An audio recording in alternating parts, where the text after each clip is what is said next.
Letusan Merapi, Yogyakarta, 2006.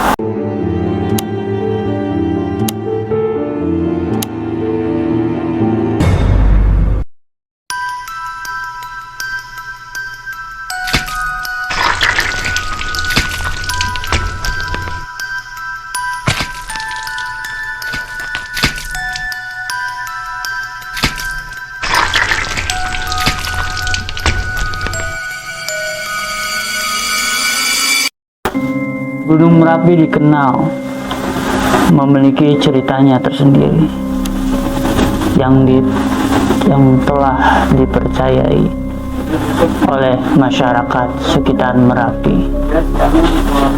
Sebelum lebih jauh membahas korban relawan di Bangker Kali Adem, kita akan mundur sebentar membahas mitos bahwa lahar Merapi tidak akan masuk ke dalam Jogja.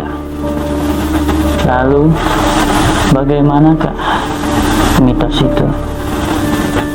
Dan seperti apa ceritanya? Begini ceritanya. Pada saat itu, Kerajaan Mataram ini belum begitu kuat. Dan dari Penembahan Senopati dan juga Ki Juru Mertani merasa seperti ada mata-mata di dalam istana. Seperti yang kalian tahu bahwa Kanjeng Ratu Kidul sudah berjanji akan menolong Penembahan Senopati ketika membutuhkan pertolongan. Karena firasat itu, Penembahan Senopati melakukan semedi atau bertapa. Kemudian setelah Penembahan Senopati ini bertapa, Kanjeng Ratu Kidul ini naik ke permukaan dan menemuinya di sana. Kanjeng Ratu Kidul memberikan 2 minyak yang bernama Jayang Katon dan Endok Degan. Setelah mendapatkan 2 minyak tadi, Penembahan Senopati kembali ke kerajaan dan menyerahkan 2 minyak tadi itu ke Ki Juru Mertani. Mereka pun mengira-ngira siapa pengkhianat di dalam istana yang menjadi mata-mata Sultan Panjang Hadiwijaya. Lalu Ki Juru Mertani pun mencurigai Ki Juru Taman, dan Ki Juru Taman ini diberikan endok degan yang bentuknya seperti telur.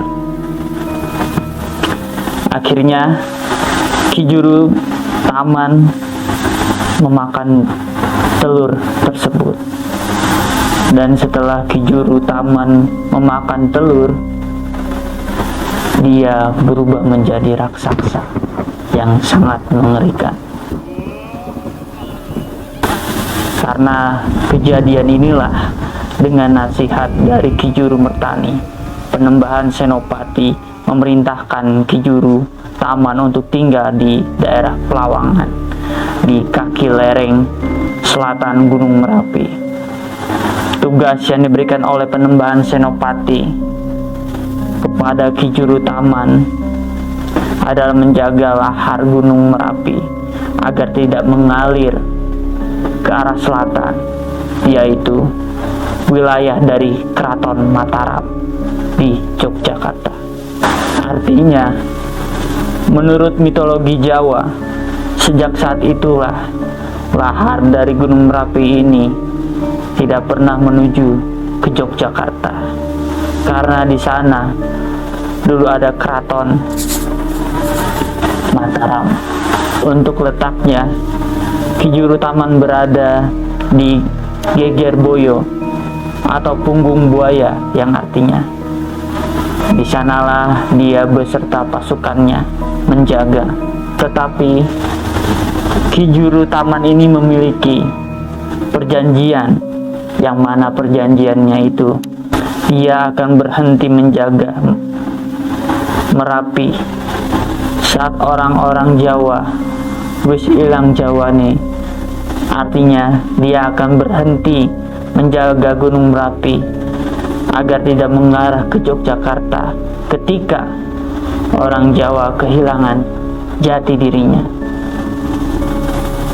Tampaknya perjanjian dari Ki Juru Taman ini berakhir pada tahun 2006.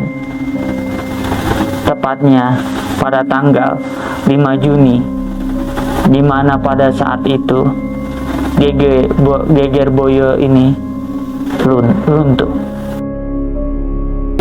Di tahun 2006 menjadi tahun yang kelam bagi masyarakat Yogyakarta, karena di tahun itu terjadi dua bencana besar sekaligus, yaitu meletusnya Gunung Merapi dan juga bencana gempa bumi, beserta terjadinya gugur 2 orang relawan di dalam sebuah bunker di saat Merapi meletus. Kala itu 2 orang relawan ini sedang berada di area bunker. Selain menjadi tempat perlindungan, tempat ini juga menjadi pos pengamatan terdekat. Dan tak lama dari itu terjadilah erupsi Gunung Merapi.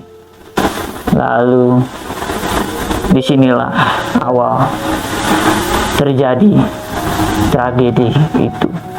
Beberapa warga mengatakan mereka mengarahkan warga agar masuk ke dalam bunker untuk berlindung, karena bagaimanapun awan panas itu bergerak sangat cepat, tidak sebanding jika dibandingkan dengan kecepatan orang yang berlari. Namun warga terus berlari ke arah lain. Mereka semua berlarian turun ke bawah kaki gunung. Akhirnya Wargana pun memutuskan menyusul temannya yang bernama Sudarwanto, yang terlebih dahulu berlindung di dalam bunker tersebut. Awalnya mereka mengira bahwa aliran awan panas itu akan mengarah ke barat, sehingga awan itu tidak langsung menerjang mereka. Namun ternyata bencana gempa bumi yang tepat terjadi sebelum erupsi membuat lebih dahulu benteng alami yang harusnya menahan awan itu justru sudah rubuh lebih dahulu. Benteng alami itu dinamai dengan nama Geger Boyo. Dan yang terjadi kemudian lelehan lahar dan awan panas di atasnya langsung menerjang ke arah selatan, tepat melewati bunker itu. Jika sebelumnya sudah disebutkan bahwa bunker itu tahan dari awan panas, namun akan berbeda ceritanya jika yang datang adalah lahar panas. Kemudian lahar itu menembus bunker dan masuk ke dalam bunker. Berita mengenai terjebaknya 2 relawan itu kemudian disadari oleh tim yang lain. Namun ketika mereka akan melakukan evakuasi, sepertinya letusan gunung itu masih belum stabil. Dikhawatirkan akan awan panas susulan, sehingga mereka pun memutuskan untuk menunda sampai keesokan harinya, yaitu hari Jumat. Dan benar saja, di hari Kamis sore, yaitu sekitar jam 5 pagi, Godus Gembel itu mengarah Kali Adem.